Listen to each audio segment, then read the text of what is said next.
করছেন। এটা আমাদের রাজনীতির জন্য খুবই সিগনিফিক্যান্ট একটা নিউজ তো বটেই।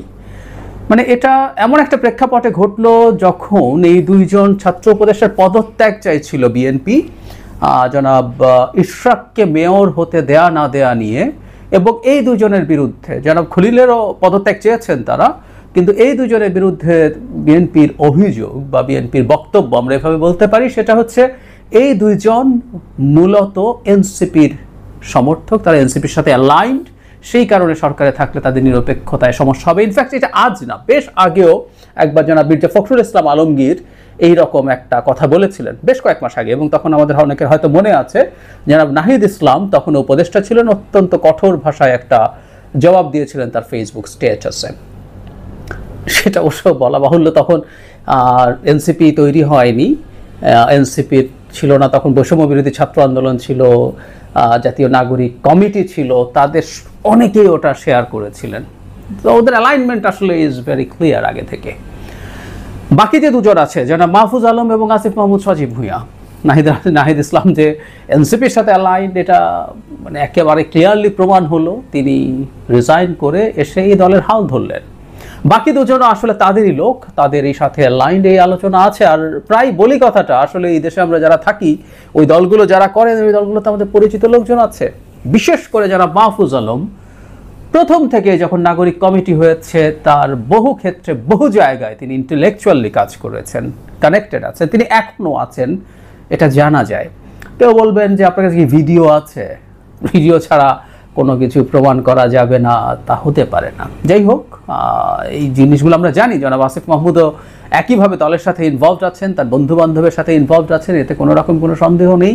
আর এখন তো এই ভিডিওটা সামনে আসলোই, এই ভিডিওর সামনে না আসলেও আসলে কী বা হতো।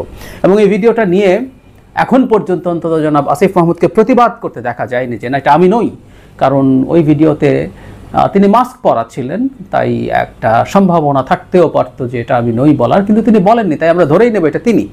তার প্রশ্নটা হচ্ছে তিনি মাস্ক পরে সেখানে গেছেন, তার মানে তিনি তার আইডেন্টিটি সামহাউ লুকানোর চেষ্টা করেছিলেন সেখানে। এটাই হলো মূল সমস্যার জায়গা। তিনি উপদেষ্টা, তার বন্ধু বান্ধবরা একটা দল করেছেন, সেই দলের মানুষজনের সাথে তিনি রেস্টুরেন্টে যেতে পারেন, কোথাও সামাজিক জায়গায় বসতে পারেন, আড্ডা দিতে পারেন, এগুলো খুব অভাবনীয় কিছু বলে আমি মনে করি না। সরকারি উপদেষ্টাদের সাথে আমাদেরও দেখা সাক্ষাৎ হয়েছে, কথাবার্তা হয়েছে, এটা হতে পারে, এটা সমস্যার কিছু নেই, কিন্তু তিনি মাস্ক পরে তার আইডেন্টিটি লুকানোর চেষ্টা করছেন, এটা হলো সবচেয়ে বড় ব্যাপার। এবং এটা এক ধরনের প্রমাণ যে তারা আসলে এই দলের সাথে অ্যালাইন্ড আছেন। আমি আসলে এই ভিডিওকে ভিত্তি করে কথাগুলো বলছি একটা প্রসঙ্গ ধরার জন্য, কিন্তু আসলে মূল আলোচনাটা হচ্ছে এই দুজনের সরকারে থাকা উচিত না। এটা তাদের দলের জন্যও ভালো হবে না, হচ্ছে না, এবং সরকারের জন্যও ভালো হচ্ছে না।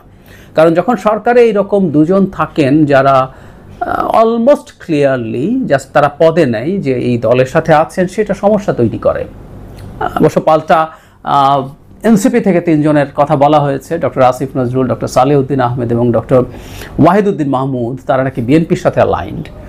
ইনফ্যাক্ট এই ক্যাবিনেটের বিভিন্ন দল, ইভেন জামায়াতের সাথেও অ্যালাইন্ড লোকজন আছে বলে শোনা যায়, জানা যায়, নাম সহই আমরা টু সাম এক্সটেন্ট জানি, কিন্তু কেউ কোনো রকমভাবে তার প্রতি সফট কর্নার আছে, অ্যালাইন্ড আছেন, বা কোনো এক কালে তাদের সাথে কোনো না কোনোভাবে জড়িত ছিলেন, বা এই যে মির্জা ফখরুল ইসলাম আলমগীরের ব্যাচমেট যেন ডক্টর সালেউদ্দিন আহমেদ এবং ডক্টর ওয়াহিদুদ্দিন মাহমুদ সম্পর্কে অভিযোগ হচ্ছে এরকম। সো এগুলো যদি সরিয়েও রাখি, এগুলো নিয়ে, এগুলো খুবই ভাষা আমরা ওগুলো নিয়ে আলাপ করতে না চাই, কিন্তু এই দুইজনের ব্যাপারটা একেবারেই খুবই স্পষ্ট, এবং এটা এই সরকারের ভবিষ্যতের কর্মপন্থায় সমস্যা তৈরি করবে। কারণ এই মুহূর্তে সরকারের উপর ডিস্ট্রাস্ট তৈরি হচ্ছে বিভিন্ন রাজনৈতিক দলের তো বটেই, সমাজের বিভিন্ন অংশের, যে এই সরকার কারোর প্রতি বায়াসড। আমি ব্যক্তিগতভাবে মনে করি, আপনারা অনেকে এটার জন্য আমাকে কোনো দল বা কোনো দেশের সাথে লাইন করে তাদের দালাল বলছেন, সেই ঝুঁকি নিয়েও বলছে। আমি মনে করি এই দুজন থাকাই সরকারের নিরপেক্ষতাকে প্রশ্নবিদ্ধ করে, এবং এই নিরপেক্ষতা প্রশ্নবিদ্ধ হওয়ায় ভবিষ্যতে সরকারের যে মূল কাজ নির্বাচনের দিকে এগিয়ে যাওয়া, তাতে সব দলের যে আস্থা ফেরত পাওয়া, সেগুলোতে সংকট তৈরি হবেই।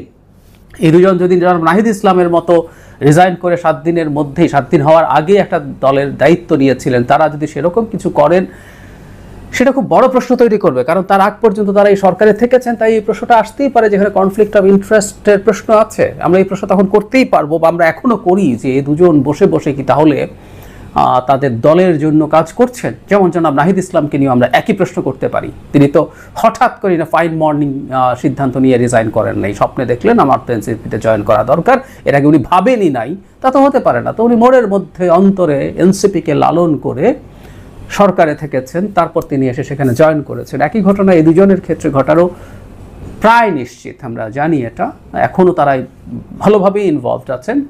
এগুলো প্রত্যেকটাই সংকট তৈরি করে।